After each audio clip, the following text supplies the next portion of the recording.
Village living arts නාලිකාවත් සමග එකතු වන ඔබ වෙනද වගේම සාදරයෙන් පිළිගන්නවා. අද අපි කතා කරන්නට හිතුවේ ලංකාවේ ඌන භාවිත එහෙත් ගුණදායක පළතුරක් සම්බන්ධව. අපේ YouTube නාලිකාව නිරන්තරයෙන් මෙවැනි ගම්මානාශ්‍රිතව තිබෙන ඌන භාවිත පළතුරු ආදිය පිළිබඳව සාකච්ඡාවට බඳුන් කරන නිසා අදත් අපි කතාව ආරම්භ කරන්නට සිටුවා ඌන භාවිත පළතුරක් සම්බන්ධයෙන්. ඉතින් අපේ YouTube නාලිකාවත් සමග නිරන්තරයෙන් රැඳී සිටින්නටයි කියලා ඔබගෙන් මුලින්ම ඉල්ලා සිටිනවා. විශේෂයෙන්ම ගම්මානාශ්‍රිතව තිබෙන ගහකොළ සතා සිව්පාවා මිනිසුන්ගේ චර්යා රටා ආදිය පිළිබඳව නිරන්තරයෙන් දැනුම්වත් වීම සඳහා අපගේ YouTube නාලිකාව subscribe කරලා අපත් සමග එකතු වන්න කියලා ඔබගෙන් ඉල්ලා සිටිනවා. ඉතින් අද අපි ඔබත් එක්ක කතා කරන්න යන්නේ ඔබ මේ දකිනවා වගේ ඉංග්‍රීසි භාෂාවෙන් governors පළම් එහෙමත් නැත්නම් උගුරැස්ස ශාකය පිළිබඳව. උග්‍රස්ස ශාකය ඉන්දියාව සහ අප්‍රිකාව කියන මහත් දීප සහ රටවල් වලට ආවේනික පළතුරක්. ඉතින් ශ්‍රී ලංකාවේ ලැබෙන ජනප්‍රිය ශාකයක් විදිහට අපිට හඳුනා ගන්නට පුළුවන්කම තියෙනවා. මේ ශාකය පිළිබඳව කතා කරනකොට මේ ශාකයේ කඳ පිළිබඳව කතා කරොත් කටු සහිත කඳක් තමයි මේ ශාකය තුළ අපිට දකින්නට පුළුවන්කම තිබෙන්නේ. ඉතින් මේ ශාකයේ ලා කාලෙහි ගෙඩි වල කහට රසයක් මිශ්‍ර වුවත් ක්‍රමයෙන් ඉදෙන විට පැණි රස ඇති ගෙඩි අපිට දකින්නට පුළුවන්කම තිබෙනවා. ඉතින් අපි මුලින්ම ශාකයේ ස්වභාවය පිළිබඳව කතා කරනකොට මීටර් 8ක් 10ක් දක්වා උසකට වර්ධනය වෙන බහුවාර්ෂික ශාකයක් තමයි උගුරැස්ස කියලා කියන්නේ. කඳේ හා ලපටි රිකිලිවල තියුණු දිගු කටු පිහිටා තිබෙනවා. ලපටි පත්‍ර රතු හෝ රෝස පැහැයෙන් දිස්වෙනවා. වර්ධනය වන විට මේ පත්‍ර කොළ පැහැයට හැරීමක් අපිට දකින්නට පුළුවන්. මේ ශාකයේ ගෙඩි පිළිබඳව කතා කරොත් ගෝලාකාර හැඩැති කුඩා ගෙඩි කොළ පැහැයෙන් යුක්ත වන අතර ඉදුණු පසු තද දම් හෝ කළු පැහැයට හැරෙනවා. අමුවෙන් කන විට මේ ගෙඩි තද කහට ගතියකුත් ඉදුණු විට පැණි රසයකුත් ලබා දෙනවා. ආයුර්වේදයට අනුව මෙම ශාකයේ මුල් පොතු පත්‍ර ගෙඩි යන සෑම අංගයක්ම භාවිතයට ගැනීම සිද්ධ කරනවා. විශේෂයෙන්ම අක්මාවාශ්‍රිත රෝග, පාචනය, සෙම් රෝග සඳහා ගුණදායකයි. බුදුරජාණන් වහන්සේ භික්ෂුන් වහන්සේලාට අනුදැන වදාළ අෂ්ටපාන අතර එකක් ලෙස උගුරැස්ස හඳුනා ගන්නට පුළුවන්කම තිබෙනවා විනය පිටකයේ දක්වා තිබෙන පරිදි. මෙහි භාවිතයන් පිළිබඳව කතා කරොත් විශේෂයෙන්ම නැවුම් පළතුරක් ලෙස ආහාරයට ගැනීමට, ජෑම්, ජෙලි, වයින් සහ චට්නි සකස් කිරීමට යොදා ගන්නවා. මීට අමතරව ආරක්ෂිත වැටවල් සඳහාත් මේ ශාකය අපට යොදා ගන්නට පුළුවන් තාප්ප වෙනුවට. මේ ශාකය රෝපණය කරගත හැකි ආකාරය පිළිබඳව කතා කරොත් විශේෂයෙන්ම ශ්‍රී ලංකාවේ වියලි තෙස් සහ අතරමැදි කලාපවල හොඳින් වැඩෙනවා. හොඳින් හිරු එළිය ලැබෙන, ජලය රඳා නොසිටින සාරවත් පසක් මේ වගාව සඳහා සුදුසුයි. මේ ශාකයේ ප්‍රචාරණය පිළිබඳව කතා කරොත් බීජ මගින් අපිට මේ ශාකයේ ප්‍රචාරණය සිද්ධ කරන්න පුළුවන් වගේම අතු බැඳීම මගින් නව පැළ සකසා ගත හැකියි. කියන්නේ පවතින අත්තක් තුවාල කරොත් ඒ මත විශේෂයෙන්ම කොම්පොස්ට් හෝ කොහුබත් අඩංගු මිශ්‍රණයක් තැන්පත් කරලා ඉටි කොළයකින් හොඳින් එය වහලා එක් කාලයක් තිබීම තුළින් ඒ තුළ මුල් ඇද ගැනීමක් සිද්ධ වෙනවා. ඒ තුළ කපාගෙන අපිට නැවත රෝපණය කරන්න පුළුවන්කම තිබෙනවා. ඉතින් මේ අතු බැඳීමෙන් ලබා ගන්නා ශාක ඉතාමත් ඉක්මනින් පලහට ගැනීමක් සිදු කරනවා. විශේෂයෙන්ම මව් ශාකයේ ලක්ෂණ ඒ විදිහටම අතු බැඳීම මගින් ලබා ගන්න ශාකවල දකින්නට පුළුවන්කම තියෙනවා. පැළ සිටුවීමේදී අඩි 20යි 20 හෝ 15යි 15 අතර පරතරයෙන් සිටුවිය යුතුයි. මුල් කාලයේ ඉතාමත් හොඳින් ජල සැපයුම අවශ්‍ය පරිදි සිදු කළ යුතුයි. මෙහි කටු සහිත බව නිසා කප්පාදු කිරීම සිදු කිරීම ඉතාම වැදගත්.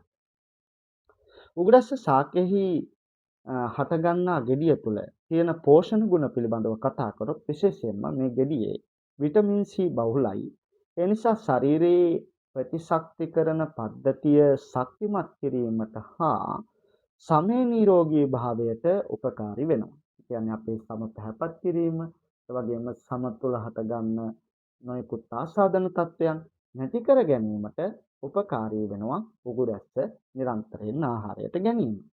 ඒ වගේම උගුරැස්ස තුළ තියෙන ඛනිජ ලවණ පිළිබඳව කතා කරොත් විශේෂයෙන් කැල්සියම්, ෆොස්ෆරස්, යකඩ ඉහළ ප්‍රතිශතයකින් අඩංගු නිසා විශේෂයෙන්ම අපේ ශරීරෙහි අස්ථි ශක්තිමත් කිරීමට සහ විශේෂයෙන්ම ලේ හිඟකමට ගුණදායකයි. ඒ කියන්නේ රක්තහීනතාවය වගේ දේ රෝගී තත්ත්වයන් නැති කර ගන්නටත් අපට හැකියාව ලැබෙනවා උගුරැස්ස නිරන්තරයෙන් ආහාරයට ගැනීම තුළින්.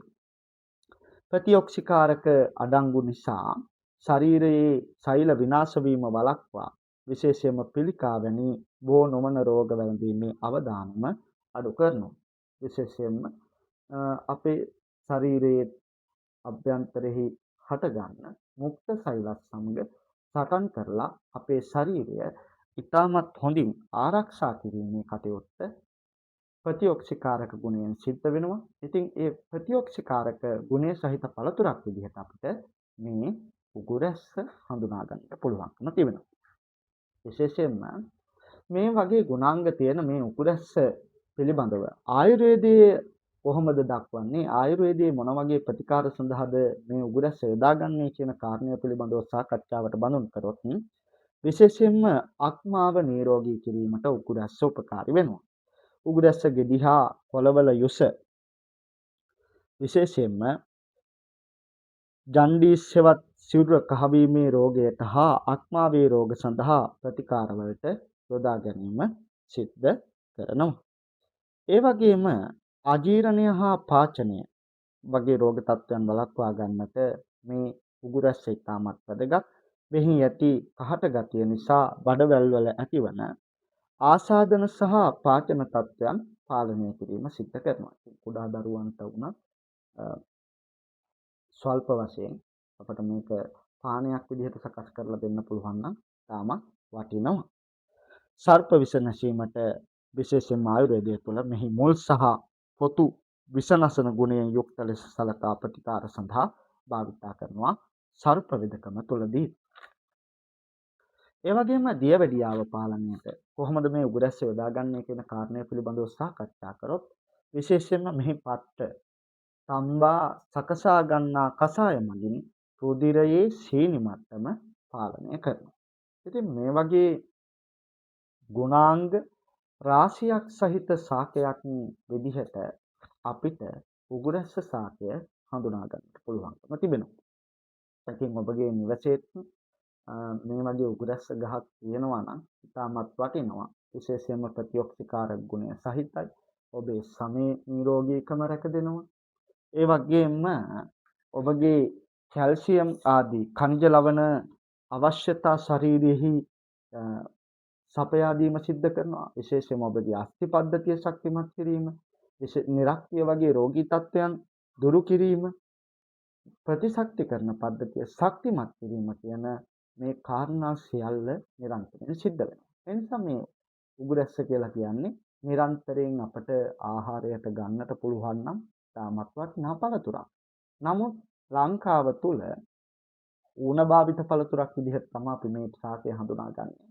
වැඩි දෙනෙක් උගුරැස්ස වගේ ආහාර පළතුරු වර්ග තමන්ගේ ආහාර රටාවට කරගැනීමේ දුර්වලතාවයක් දකින්නට පුළුවන්කම තියෙනවා. ඉතින් අපේ YouTube නාලිකාවෙන් ඔබ දැනුවත් කළේ මේ ශාකයේ වටිනාකම සම්බන්ධව. ඒ නිසා නිරන්තරයෙන් මේ වගේ ශාකවල හටගන්න ගෙඩි ආහාරයට ගැනීම ඔබගේ ශරීර සෞඛ්‍ය වර්ධනයට හේතුවක් වෙනවා.